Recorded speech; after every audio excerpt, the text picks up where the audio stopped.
Have you ever felt absolutely certain about something only to regret acting on it later? It felt so strong. It felt clear. It even felt maybe a little like intuition, but it just turned out to be a stress response. So how do you tell the difference? Today, we're separating intuition from impulse. So, Laura, what's the difference? The dance of intuition and impulse. They're like two performers on the stage of your body, but they wear different costumes. Intuition usually feels like a gentle, steady hum, like a tuning fork resonating with the depths of your experience. It doesn't rush. It feels like it's patiently been waiting for you. Impulse, though, picture a firecracker. Sudden, loud, dazzling, but it fizzles out fast and often comes with a "what did I just do?" The key, pause. If the feeling can wait for a cup of tea without exploding, it's probably intuition.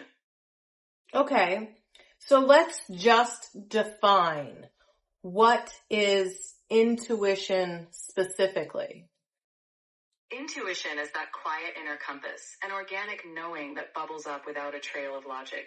It often feels grounded, like a deep exhale of certainty that doesn't need to shout. It's not a response to fear or urgency, it's more like a subtle whisper from your experience, connecting dots you didn't even realize were there.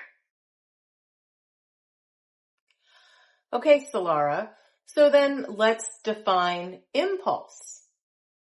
Impulse is like an emotional gust of wind, sudden, reactive, and tied to a fleeting trigger. It's often charged with adrenaline, stress, or a quick emotional spark, like a reflex pressing fast forward on a reaction. Unlike intuition's steady hum, impulse is more like a drum roll that gets you to leap before you've even looked. Okay, that's an important distinction. Can you explain now urgency versus inevitability?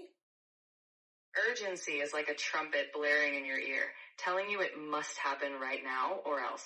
It's a sprinter darting toward a finish line that may or may not exist. Inevitability, though, is the slow-moving river. No matter how many bends, it's flowing to the sea. It carries no rush, but there's an unwavering certainty, like seasons turning or the inevitable growth of that mango tree you planted. It's not shouting. It's simply arriving. So urgency, even though it feels like a lack of time to respond, doesn't necessarily mean it's gonna happen? Exactly.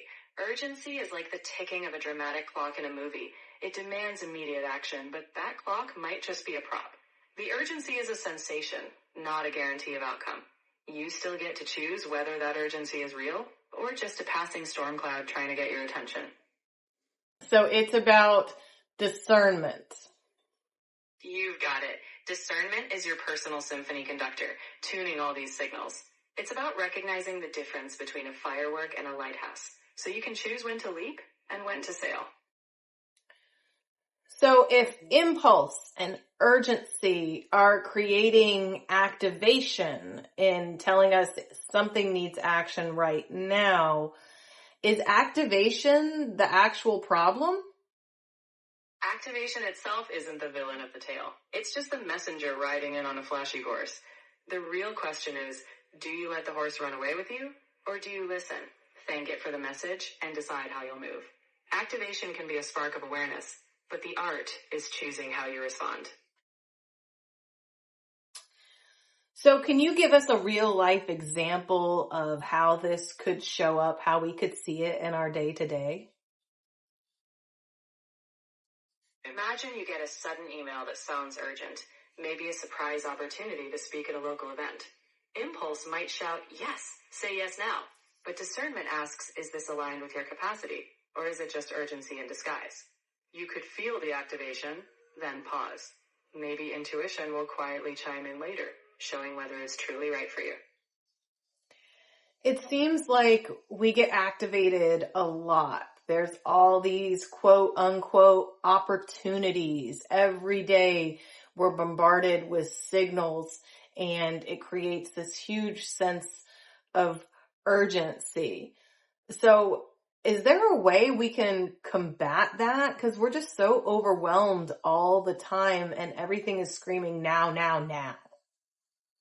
I'd say we bring in the art of the slow blink. You know, like a cat. When everything screams now, practice a pause. Literally give yourself a beat. Imagine you're standing in a garden of fireflies. Not every blinking light needs chasing. Try micro boundaries. Only respond to what aligns with your long-term rhythm. Like choosing which seeds to plant, you get to decide which now actually matters. So why are people confusing intuition and impulse? Well, they both wear the cloak of immediacy, don't they? Intuition whispers a quiet truth from deep experience, while impulse bursts out like a spontaneous drumbeat. In the rush of life's noise, that drumbeat can feel just as convincing. But the difference is in the echo. Intuition lingers as calm knowing. Impulse often leaves a question mark. People just get caught in the drum roll and forget to wait for the resonance. So what is the simplest way for us to tell the difference between intuition and impulse? When that feeling hits, imagine it like a ripple in water. Intuition is a ripple that stays smooth if you pause. No rush, no fade, still steady. Impulse? Give it a moment and you'll notice it fizzles, like a splash that needed instant attention. In other words, the simplest test is time. If it's still calm after a breath, you're likely listening to intuition. So strongly feeling something, it doesn't make it the correct action, right? Just because we feel it deeply doesn't mean it's right. Exactly. Feeling deeply is like having a dramatic spotlight on the stage of your mind. It's bright, intense, but not always casting light on the truth. The depth of feeling tells you about your internal weather, not the accuracy of the forecast. So strong feelings are important, but they're not a compass. They're more like a weather report you interpret before deciding your route. It's all about interpretation. So that's what we're building in this series. Absolutely. Not prediction, not special access, just a cleaner perception of our signals. Wayfinders, thank you for being here and sharing this space with us. If this episode resonates, you're welcome to like, subscribe, or share. Leave us a comment and let us know how you're doing today. It does help others find us.